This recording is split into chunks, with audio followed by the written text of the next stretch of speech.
बिस्मिल्लाहिर्रहमानिर्रहीम। अस्सलाम वालेकुम। अच्छा, हमने ना 2 क्वेश्चंस कर लिए थे 3.4 के। अब हम क्वेश्चन नंबर 3 और 4 कर लेते हैं, तो फिर ये इंशाल्लाह हमारी एक्सरसाइज कंप्लीट हो जाएगी। तो ये क्वेश्चन दिया हुआ है और इसमें ये कहा हुआ है कि ए और बी की वैल्यूज़ फाइंड करनी है। तो ये ना यानी कि इन दोनों को मल्टीप्लाई करेंगे तो इसके बराबर आएगा। ठीक है, तो अब हम मल्टीप्लाई कर लेते हैं। ओके, मैंने आपको मैट्रिक्स की मल्टीप्लिकेशन बताई थी ना कैसे होती है। अब हम डायरेक्ट ही कर लेते हैं, लेफ्ट हैंड साइड और राइट हैंड साइड दोनों लेके। ठीक है, अलग अलग भी कर सकते हैं। तो 4 × 6, 4 × 6 इधर यूँ मूव करेंगे और इधर इस तरीके से प्लस A × 6। ये रो, ये कॉलम कंप्लीट हो गया, सही हो गया। अब हम नेक्स्ट रो में जाएंगे। इसी तरह B × 6 प्लस 3 × 6 ये है। ये किसके बराबर है? 6 और 3 के। तो 4 × 6 = 24 प्लस 6 × A कितना होता है? 6A = 6 और B × 6 6B, 6 3 = 18।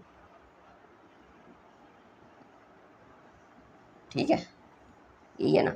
अब इसकी इक्वेशंस लिख लेते हैं, इनको इक्वेशन की फॉर्म में लिख लेते हैं। तो ये आ जाएगा 24 प्लस 6A = 6। इधर आप एक लाइन लिख रहे बेशक कि फ्रॉम द गिवन मैट्रिक्स।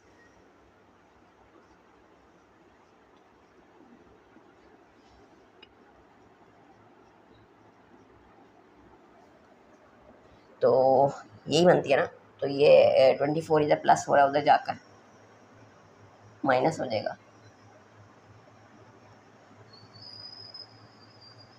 6 - 24 - 18 बनता है 6A। 6 इधर क्या हो रहा है? ए के साथ मल्टीप्लाई, इधर जाकर डिवाइड। 6 3 = 18 माइनस। ठीक हो गया। इसी तरह इसकी भी इक्वेशन निकले 6B + 18।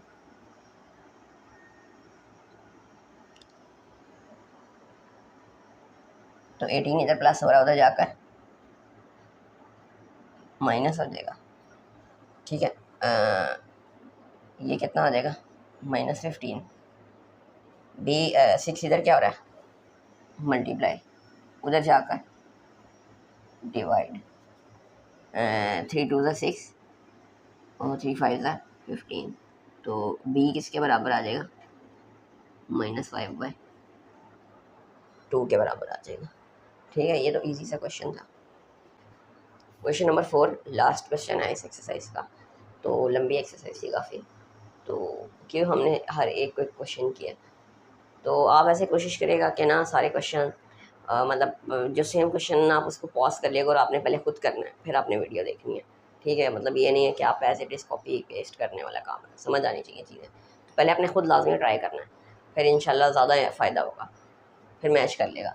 तो आपको पता ना ये कैसे मल्टीप्लाई होता है, यूँ और यूँ, और ये इसके बराबर है। तो x × 1 + 1 × ये रो, ये कॉलम कंप्लीट हो गया। अब हम क्या करेंगे? इस कॉलम पे आएंगे। x × 0 + 1 × -1। ठीक हो गया। y × 1, सॉरी, ये कॉलम भी कंप्लीट हो गया, आगे कोई कॉलम नहीं। अब हम ये रो सारे कॉलम से मल्टीप्लाई करें। अब हम न्यू इस पे आएंगे रो पे।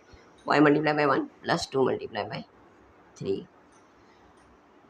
इसी तरह y × 0 + 2 × -1।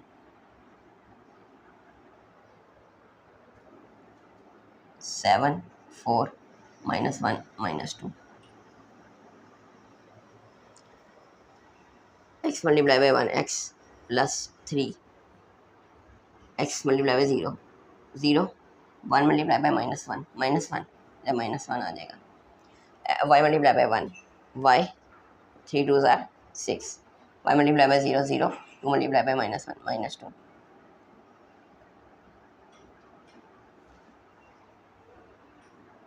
= 7 4 -1 -2।